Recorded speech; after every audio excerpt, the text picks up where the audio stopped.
साहेब सत्य है कबीर गरु, ज्ञानन में सिरहिताज। काशीदास वंदत चरण ज्ञान पुष्टि के काज। नमो नमो गुरुदेव को, नमो कबीर कृपाल। नमो संत शिरोमणि, जीवन के रक्षपाल।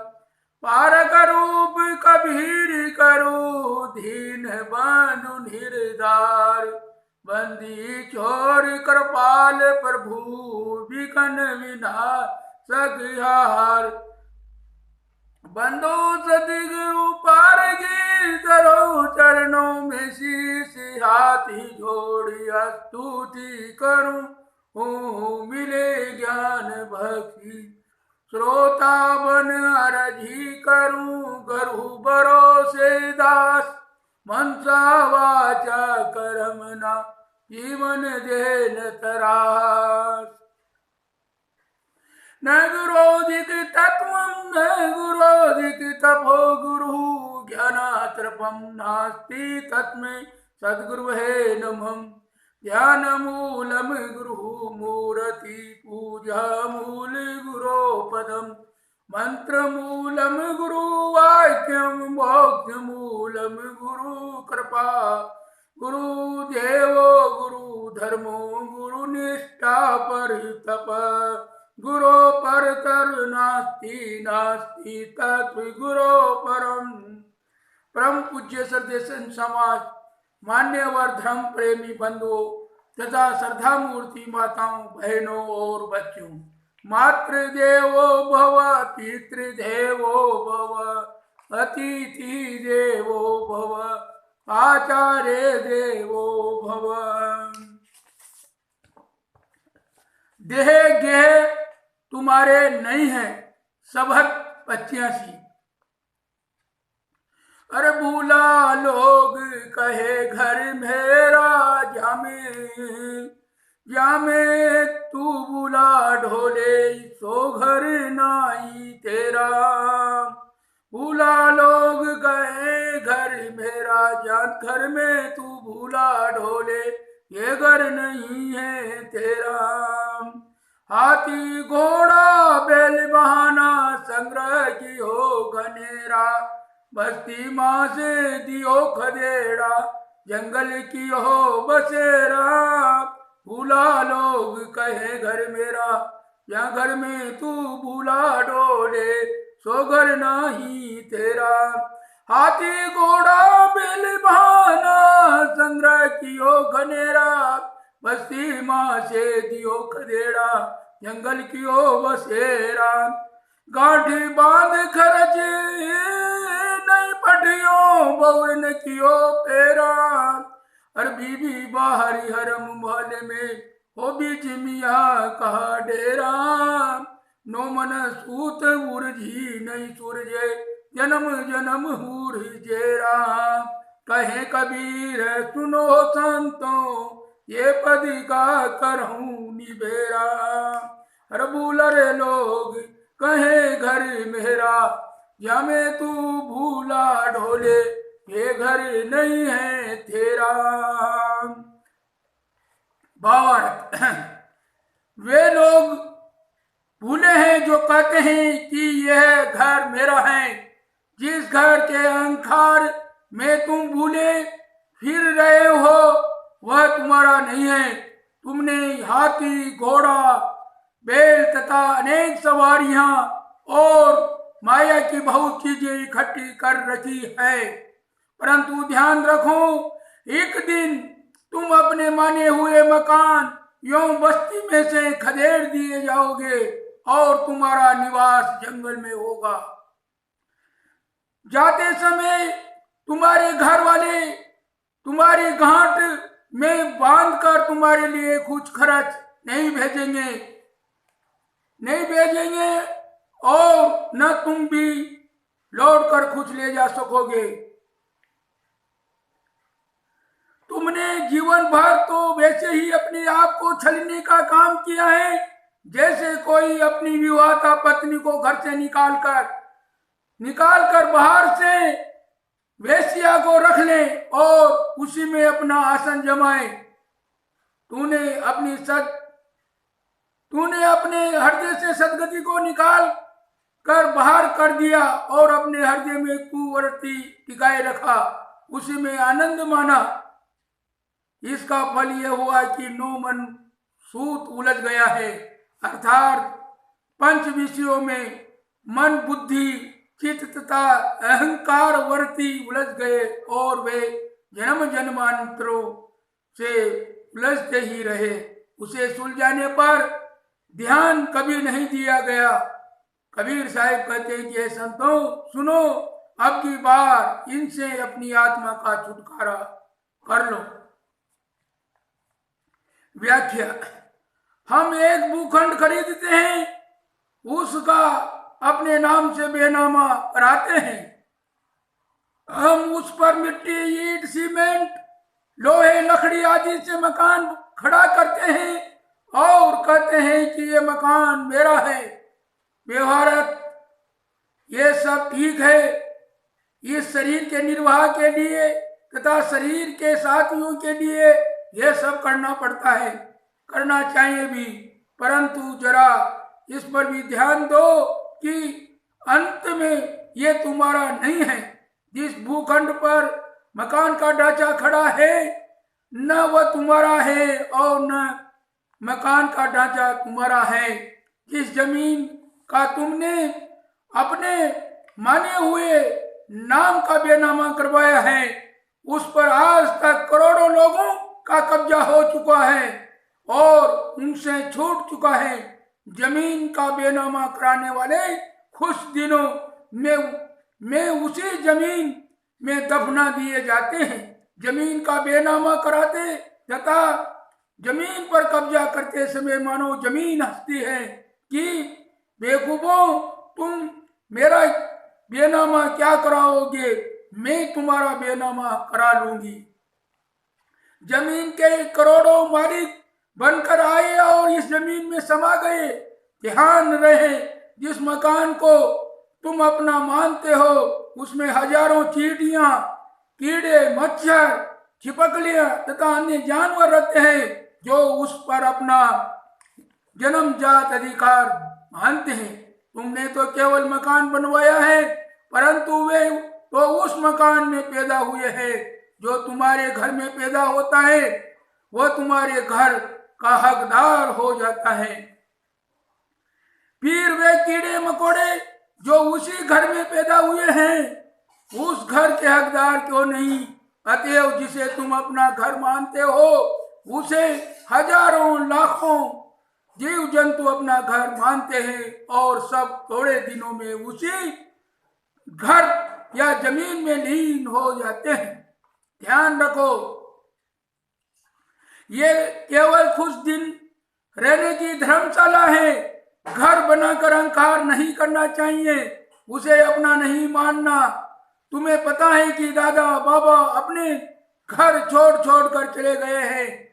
तुम कब तक इस घर में रहने वाले हो? इस घर की ये रीति है, इस घर की यही रीति है, इक आमे इक जाए। अतएव जो एकदम बदहवास है वही कहते हैं कि ये घर मेरा है। जो सत्य को समझता है वह कभी नहीं मान सकता है कि ये घर मेरा है। व्यवहार के लिए पूछने पर उसे भले कहना पड़े कि ये मेरा घर है, परंतु वह अपने हृदय से उसे कभी अपना नहीं मान सकता है। जो जाग रहा है वह इस संसार के एक तृण को भी अपना नहीं मान सकता। वो तो जो भूले हैं, नशा खाए हैं, वे मानते हैं कि ये घर मेरा है, ये परिवार मेरा है। आदमी अपने जीवन में हाथी, घोड़े, बैल सवारी बहुत इकट्ठा करते हैं। कबीर साहेब आज होते तो उन्हें cycle, scooter, moped, car, jeep, truck, हवाई जहाज आदि के भी नाम लेने पड़ते, परंतु वे सवारी कहकर कहकर मानो इन सब के लिए गुंजाइश कर दिए हैं। हम अपनी क्षमता के अनुसार माया की बहुत वस्तुएं इकट्ठी कर लेते हैं। हम अपनी क्षमता के अनुसार माया की बहुत वस्तुएं इकट्ठी कर लेते हैं, उनसे केवल दे गुजर ले इतना ही नहीं रहता, किंतु हम उनमें राग भोग की दृष्टि रखते हैं, उनके अहंकार में इतराते घूमते हैं। हम अपने घर में कुछ लोहा लकड़ आदि कूड़ा कबाड़ इकट्ठा कर लेते हैं और उनके नशे में चूर रहते हैं। हम 4 लोगों के साथ बैठते हैं, तब उसी के गीत गाते हैं, हमारे ये हैं, हमारे वो है। कबीर साहिब कहते हैं कि बोले तू इस मकान में से 4 दिनों में खदेड़ दिया जाएगा और तेरा निवास तो जंगल में होगा। तू समझ कि ये मकान तेरा क्षणिक निवास है, अस्थायी निवास तो जंगल में है। एक पेड़ के नीचे एक महात्मा बैठे थे, उधर से एक बना ठना बाबू घोड़े पर बैठा आ गया। उसने साधु से पूछा बस्ती किधर है? महात्मा ने उसे शमशान की तरफ इशारा कर दिया। वह शमशान में पहुंचकर बहुत हैरान हुआ। लौटकर पुनः साधु के पास पहुंचा और उन्हें भला बुरा कहा। महात्मा ने कहा वही असली बस्ती है, जिसे लोग बस्ती कहते हैं मैं उसे शमशान कहता हूँ, और जिसे लोग शमशान कहते हैं मैं उसे बस्ती कहता हूँ। जहाँ लोग मरते हो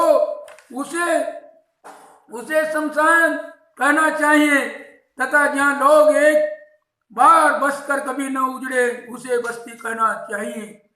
जिसे तुम लोग बस्ती कहते हो वही तो लोग मरते हैं, जिसे तुम लोग शमशान कहते हो। क्या वहाँ आज तक कोई मरा है? जहाँ वहाँ तो लोग आकर बसते हैं, और जो वहाँ एक बार बस गया फिर वहाँ से कभी नहीं उजड़ता है। इसलिए लोगों की दृष्टि में जो बस्ती है वह मेरी दृष्टि में शमशान है, और जो लोगों की दृष्टि में शमशान है वह मेरी दृष्टि में बस्ती है। वह घोड़ा सवार बाबू संत की बातों से दंग रह गया। उसने पहले उस साधु को बेवकूफ समझ लिया था, परंतु अब वह उसके सामने स्वयं बेवकूफ बन गया। मोहलिप्त संसार कहता है कि इन महात्माओं की खोपड़ी उल्टी होती है। राजा योगी अगिन जल इनकी उल्टी रीति ये उदाहरण देता है, परंतु साधु की खोपड़ी सीधी होती है, क्योंकि वे मोह से परे हैं। उल्टी खोपड़ी तो मोहग्रस्त लोगों की होती है, जो अपना नहीं है उसे अपना माने बैठे रहते हैं। ध्यान रहे, चाहे तुम जितना माया का संग्रह कर लो, सब कुछ यहीं छोड़कर अकेला जाना पड़ेगा। एक दिन तुम इस घर से निकाले जाओगे। एक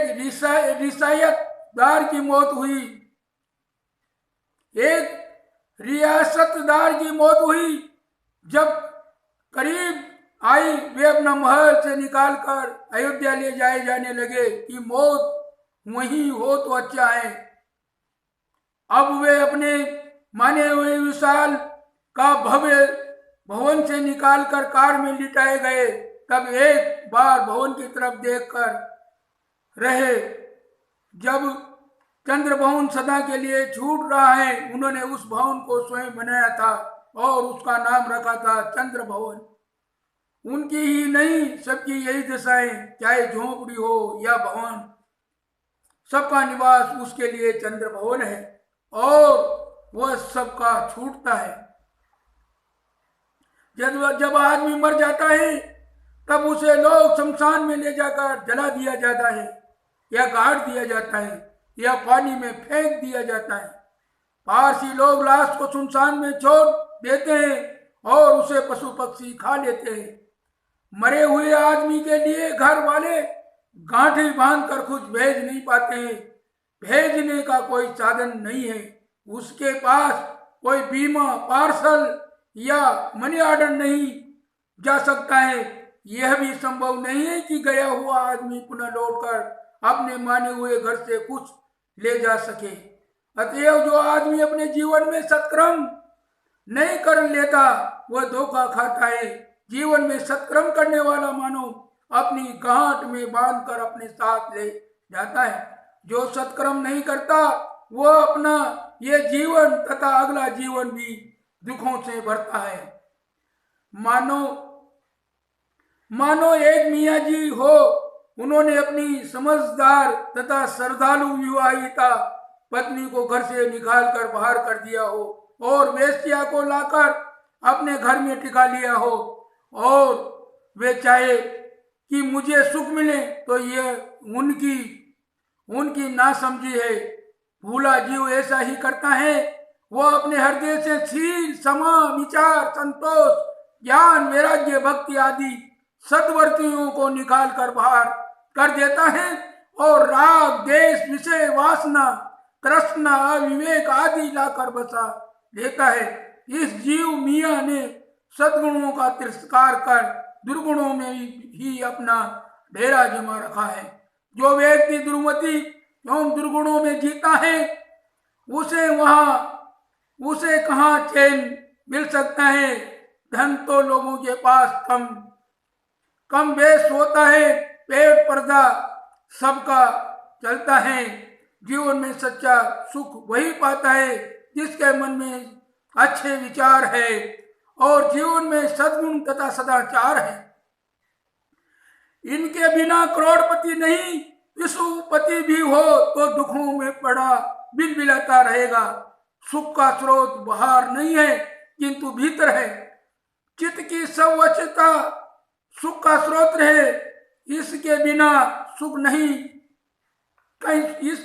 सुख कहीं नहीं है। थोड़ा सा सूत उलझ जाए तो उसे सुलझाने में बड़ा परिश्रम लगता है, परंतु यदि 9 मन सूत उलझ जाए तो क्या दशा होगी।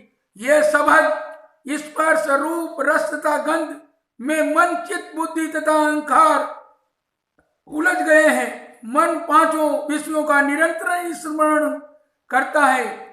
चित्त उन्हीं का अनुसंधान करता है। बुद्धि उन्हीं में सुख निश्चय करती है तथा अहंकार उन्हीं में जमकर क्रिया करता है। जीव अपने चतुष्टय अंतकरण से 5 विषयों में निरंतर डूबा रहता है। यही 9 मन सूत का उलझना है। इसको थोड़ा दूसरे ढंग से भी समझ सकते हैं। शब्द, स्पर्श, रूप, रस, गंध, इन 5 विषयों तथा रज, सत, तम, इन तीनों गुणों में मन का उलझे रहना मानो मन सूत का उलझ आना है। दोनों तरीकों में अभिप्राय यह है कि मन का विषयों में उलझ जाना। कबीर साहब अपनी सारी बातें प्राय रूपकों एवं अलंकारों में कहते हैं। यहाँ भी उन्होंने 9 मन उलझे हुए सूत को प्रतीकात्मक भाषा में मन का विषयों और तीनों गुणों में उलझने की बात बताई है। हमारा मन 5 विषयों तथा तीनों गुणों में क्यों उलझा है? क्योंकि हमने अपनी सदगति को बाहर कर दिया है और दुर्वती को भीतर लाकर टिका लिया है। सदगुरु कहते हैं कि तुम्हारा मन 5 विषयों तथा तीनों गुणों में उलझ गया है और जन्म जन्म में उलझता आ रहा है। तुम इसे आज भी नहीं सुलझा ना चाहते हो तो ये कब सुलझेगा? ये समझ लो कि मन का पूर्णतयता सुलझाव ही जीवन की परम उपलब्धि एवं परम सर्वोच्च स्थिति है। इसलिए सदगुरु अंतिम पंक्ति में कहते हैं कि इस पद का करो निबेरा। यहाँ पद में श्लेष है, पद का अर्थ ये शब्द है तथा पद का अर्थ आत्म स्वरूप है। हम इस शब्द में आए हुए विचारों को समझे और उन्हें